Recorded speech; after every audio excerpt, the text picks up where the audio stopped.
Good morning friend, welcome to crack Pratham. आज तारीख 29 जनवरी 2021 है और हमें the Hindu and other news को डिस्कस करना है। हमारा जो टॉपिक होगा वो होगा कोविड-19 परफॉर्मेंस इंडेक्स से संबंधित, दूसरा लाला लाजपत राय से संबंधित, तीसरा जो टॉपिक है वो NICSI से संबंधित होगा, चौथा national marine turtle action plan को देखेंगे, पांचवा है स्थानीय निकाय सुधारों को पूर्ण करने वाला राजस्थान पांचवा राज्य बना। इसके अलावा इंडिया और फ्रांस के बीच जो 2021 का वर्ष होगा, ग्रीनर प्लैनेट कैसे होगा वो देखेंगे हम। इसके अलावा हम देखेंगे corruption perception index 2020, Republic day parade में किस झांकी को सर्वश्रेष्ठ झांकी कहा गया। इसके अलावा यूएनडीएसए का world economic situation and prospect report 2021।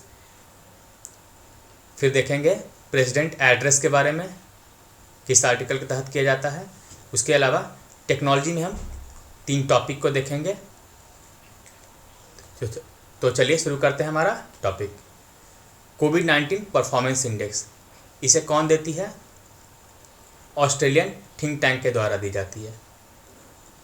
इसमें कुल 98 राष्ट्रों को शामिल किया गया है, यानी कोविड-19 की जो परफॉर्मेंस है उसके इंडेक्स को जारी करने इसमें 98 राष्ट्रों को शामिल किया गया है। जिसमें जो बेस्ट स्थान है वो कौन है? न्यूजीलैंड और वियतनाम। इसके अलावा जो टॉप 5 में शामिल देश है ताइवान, थाईलैंड और साइप्रस। जबकि हमारा जो भारत का स्थान है वो है 98 देशों में 86वां। वो काफ़ी ख़राब है, आपको पता है सिचुएशन कैसी हो गई थी भारत में। इसके अलावा अन्य देशों की भी स्थिति काफ़ी ख़राब है भारत से, जैसे देख सकते हैं अमेरिका का 94 और ब्राज़ील का सबसे अंतिम 98, यानी कि 98 नंबर पे कौन रहा? ब्राज़ील। टॉप 5 को बता दिया। और जो श्रीलंका है वो दक्षिण एशिया में सबसे अच्छे स्थान पर रहा और उसकी रैंकिंग जो रही वो रही 10।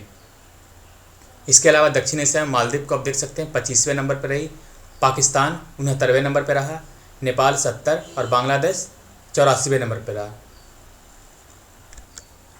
जबकि चाइना को इसमें शामिल नहीं किया। क्यों? क्योंकि उसने डेटा को पब्लिकली अवेलेबल नहीं कराया था, जिस कारण से। अब जब डेटा पब्लिक किया ही नहीं जाएगा तो रिपोर्ट कैसे बनेगा? आपको तो पता है कि चाइना अपने यहाँ जो फांसी दी जाती है या फिर अन्य जो अपराध दिए जाते हैं उसकी भी डेटा वो वर्ल्ड को शेयर नहीं करता है। इसी कारण से परफॉर्मेंस इंडेक्स में इसे शामिल नहीं किया गया।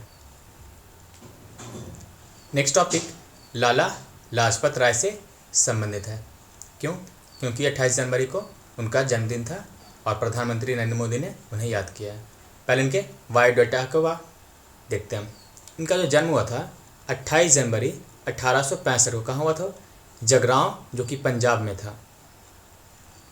इनकी मौत आपको पता है 17 नवंबर 1928 को कैसे हुई थी? साइमन कमीशन के विरोध में जब ये लाहौर में नारे लगा रहे थे तो जो लाठीचार्ज की गई थी उनमें इनकी मौत हो गई थी।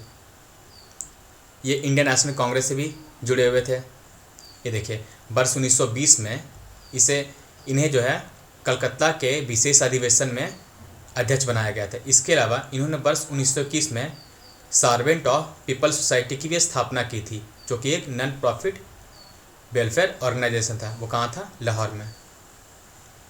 इसके अलावा इन्होंने वर्ष 1917 में अमेरिका की भी यात्रा की थी।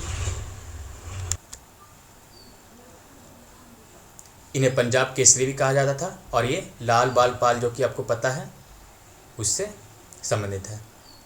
इसके अलावा जो पंजाब नेशनल बैंक है और लक्ष्मी इंश्योरेंस कंपनी के स्थापना में भी इनका महत्वपूर्ण योगदान रहा। तो ये था लाला लाजपत राय के बारे में। हम देखते हैं नेक्स्ट टॉपिक को। नेक्स्ट टॉपिक है NICSI से संबंधित। NICSI क्या है? यानी कि national informatics centre services incorporated. दरअसल ये जो सरकार की ई-गवर्नेंस परियोजनाएं होती है उसके लिए IT समाधान करता है। मतलब जो तकनीकी काम करने होते हैं वो कौन करता है? NICSI के द्वारा। इसकी जो स्थापना की गई थी वर्ष 1995 में, इसलिए इसके जो 25 वर्ष हो गए हैं, इसलिए इसके प्रश्न पूछने की संभावना थोड़ी बढ़ जाती है। यह किस मंत्रालय के तहत है? संचार एवं सूचना प्रौद्योगिकी मंत्रालय के तहत। यह देखिए, यह सरकारी संगठनों की सभी बढ़ती आईसीटी आवश्यकताओं के लिए नवीनतम और प्रभावी समाधान प्रदान करने में उनकी सहायता करते हैं। नेक्स्ट टॉपिक है national marine turtle action plan से संबंधित। इसके बारे में अभी पीआईबी में भी और कहीं न्यूज़पेपर में ज़्यादा खबरें नहीं थी, लेकिन आपको बता दिया गया जो आया सामने। अभी इसके बारे में जो भी अपडेट आएगा उसे आपको दे दिया जाएगा, इसके लिए आप निश्चिंत रहें। तो बस यहाँ पे आप देख लीजिए कि मिनिस्ट्री ऑफ जो फॉरेस्ट एंड क्लाइमेट चेंज है, उन्होंने एक गाइडलाइन जारी की है national marine turtle action plan पे और marine mega fauna standing guideline. Next topic है शहरी स्थानीय निकायों यानी कि यूएलबी सुधारों को पूर्ण करने वाला राजस्थान जो है 5वां राज्य बन गया है। अन्य 4 राज्य कौन, पहले देख लीजिए। आंध्र प्रदेश, मध्य प्रदेश, मणिपुर और तेलंगाना। यह सुधार जो है वित्त मंत्रालय के व्यय विभाग द्वारा निर्धारित किए जाते हैं। इन सुधारों को लागू करने का अर्थ है कि जो शहरी स्थानीय निकाय हैं उसमें जो अब राशि दी जाएगी उसमें इसकी जो उधारी क्षमता है वह अब बढ़ गई है, यानी पहले जो राशि दी जाती थी अब उससे वह बढ़कर होगी। 5,000 को बता दिया आपको। ये देखिए, शहरी स्थानीय निकायों और शहरी सुविधाओं में सुधार का जो लक्ष्य है राज्यों में शहरी स्थानीय निकायों को वित्तीय रूप से सुदृढ़ करना, यानी जो शहरी स्थानीय निकाय होते हैं उन्हें आर्थिक रूप से मजबूत करना होता है और नागरिकों को बेहतर जन स्वास्थ्य एवं स्वच्छता सेवाएं उपलब्ध कराने में समर्थ बनाना होता है। इसके अलावा ये जो दर्जा दिया जाता है इसमें 4 अन्य क्राइटेरिया को पूरा किया जाता है, वो देखिए। इसके तहत एक राष्ट्र एक राशन कार्ड व्यवस्था को लागू करना होता है, मतलब 1 नेशन 1 राशन कार्ड जो है उसे लागू करना होगा किसी राजस्थान को। इसके अलावा ईज ऑफ डूइंग बिजनेस में सुधार करना होगा। तीसरा, शहरी स्थानीय निकाय उपयोगिताओं में भी सुधार लाना होगा और चौथा जो है ऊर्जा क्षेत्र में सुधार लाना होगा।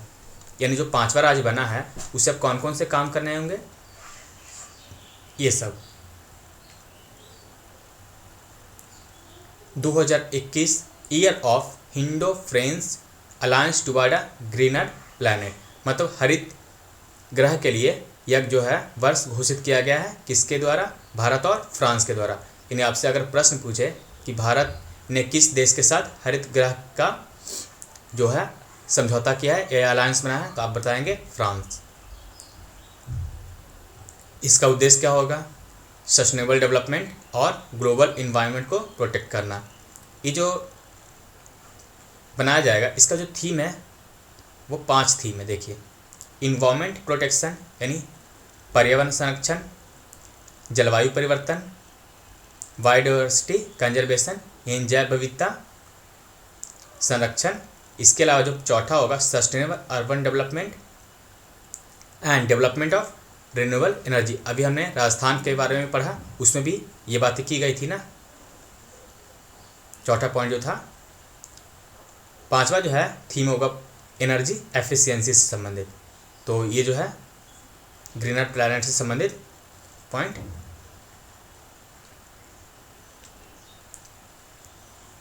नेक्स्ट टॉपिक है करप्शन परसेप्शन इंडेक्स 2020 से।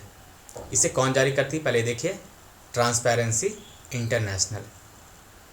ये क्या है? एनजीओ है, नॉन गवर्नमेंटल ऑर्गेनाइजेशन। इसका हेडक्वार्टर कहाँ है? बर्लिन जर्मनी में, और इसे स्थापित किया गया था 4 मई 1993 को।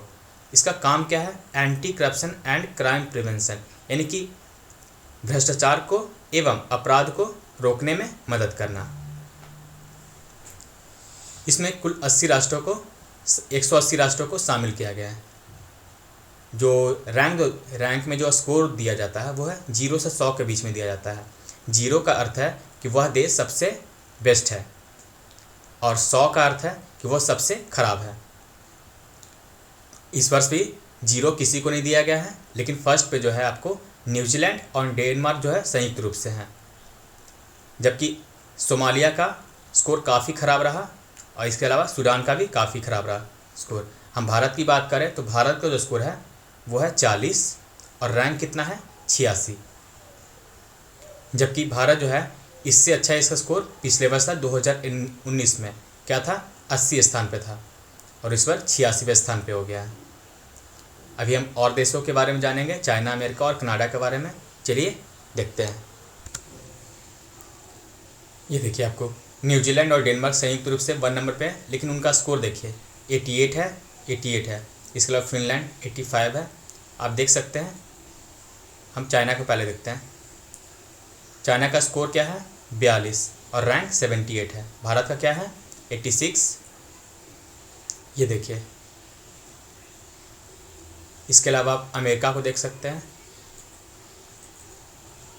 इनका जो रैंक है वो 25वां है और 67 स्कोर है। रशिया जो कि काफ़ी ख़राब स्थान पे देख सकते हैं 129। भारत से काफ़ी भ्रष्ट देश है रशिया।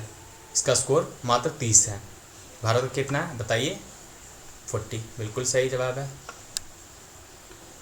इसके अलावा अन्य देशों को देख सकते हैं आप, जैसे कि पाकिस्तान देखते हैं। इनका स्कोर है 31 और रैंक है 124।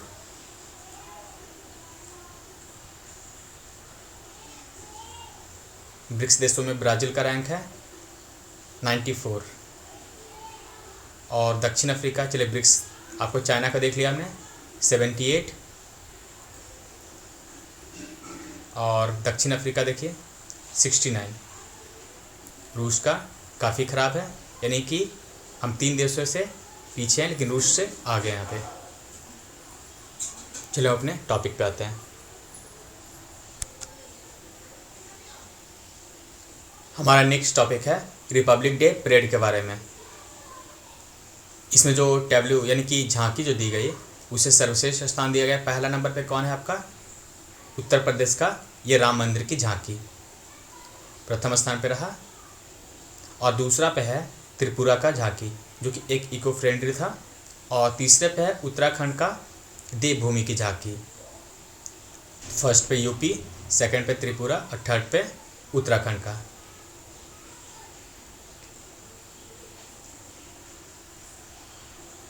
नेक्स्ट टॉपिक है world economic situation and prospect report 2021।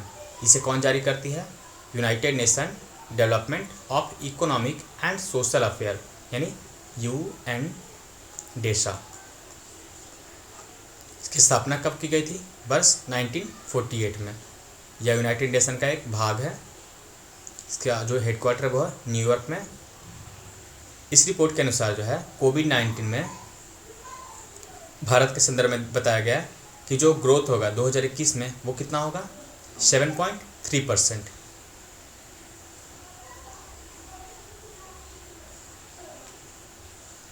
Next topic है प्रेसिडेंट के संबोधन संबंधित। आपको पता है कि आर्टिकल 87 के तहत राष्ट्रपति 2 सिचुएशन में संयुक्त अधिवेशन करते हैं। पहला कब, जब लोकसभा का चुनाव हो और मंत्रिमंडल की प्रथम बैठक होती हो, तब जो राष्ट्रपति होते हैं वो संयुक्त रूप से संबोधित करते हैं किससे, दोनों सदनों को। और सेकंड होता है प्रतिवर्ष प्रथम जो सेशन शुरुआत होता है संसद का उसमें। तो ये 2 सिचुएशन होती है जिसमें राष्ट्रपति दोनों सदनों को संयुक्त रूप से संबोधित करते हैं। देखिए यहाँ पे न्यूज़ छपी थी कि 18 अपोजिशन जो पार्टी है वो बाइकआउट करेगी प्रेसिडेंट के एड्रेस को। और आज जो आपको पता है कि इकोनॉमिक सर्वे आज से आ जाएगा। अभी तो देखिए इकोनॉमिक सर्वे के हम सभी चैप्टर को पढ़ेंगे। एक दिन में तो आपको सारे चैप्टर नहीं, वो भी अच्छा भी नहीं हो कि एक दिन में सारे हो जाएं, क्योंकि हमें एग्ज़ाम देना है जून में। तो उसके लिए आपको उससे पहले 1 महीने में ही आपको सारे इसके नोट्स मिल जाएंगे आपको, इसलिए निश्चिंत रहें आप। अब कुछ तकनीक की बात है। पहला जो है right to erasure of data, इसके बारे में जानते हैं। आपको पता है ना कि पब्लिक जो भारत सरकार ने पर्सनल डेटा प्रोटेक्शन बिल जो लेकर आई थी, उसमें क्या कहा था भारत सरकार ने कि जो हमारा जो डेटा होगा उसे हम इरेज भी करने का अधिकार होगा। यानी हमने जो व्हाट्सअप या फिर गूगल या कहीं पे भी मैसेज जो किया उससे हम अपने डेटा को इरेज करने का मतलब अधिकार होगा। तो अभी तो ये रिपोर्ट पार्लियामेंट्री कमेटी के पास है।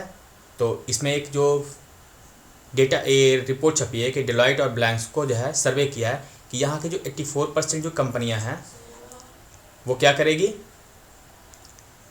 मतलब जो है यहाँ पे प्रिपेयर नहीं है कि भारत सरकार जो है वो क्या पीडीपी में है, यानी पर्सनल डेटा प्रोटेक्शन बिल में जो प्रावधान है डेटा के इरेज करने का उससे वो सहमत नहीं है। यानी कि 84% जो कंपनियां हैं वह तैयार नहीं है इसे मानने के लिए। सेकंड जो पॉइंट है वो व्हाट्सएप वेब से संबंधित है। व्हाट्सएप वेब आपको पता है कि अब काफ़ी बढ़ गया है, तो इसीलिए व्हाट्सएप ने क्या किया है उसमें सिक्योरिटी को अब बढ़ा दिया है। पहले आप क्या करते होंगे, अपने लैपटॉप या पीसी पे आप क्या करते होंगे, व्हाट्सएप वेब सर्च करते होंगे और उसे स्कैन करते होंगे अपने फ़ोन से और डायरेक्ट वो खुल जाता था। लेकिन अब क्या होगा कि अब आपको ऑथेंटिकेट करना होगा आपके फेस से या फिर आपके फिंगरप्रिंट से, उसके बाद आपके व्हाट्सएप वेब खुलेंगे। तो ये जो सिक्योरिटी फीचर जुड़ी है ये काफ़ी अच्छी है। और थर्ड जो है वो एयरटेल से संबंधित है। उसने क्या किया है कि हैदराबाद में 5G सर्विसेज को पूरी तरह से ट्रायल करके उसे बताया है कि हमने इसमें सफलता प्राप्त की है। तो ये था हमारा आज का topic. Thank you for watching crack प्रथम।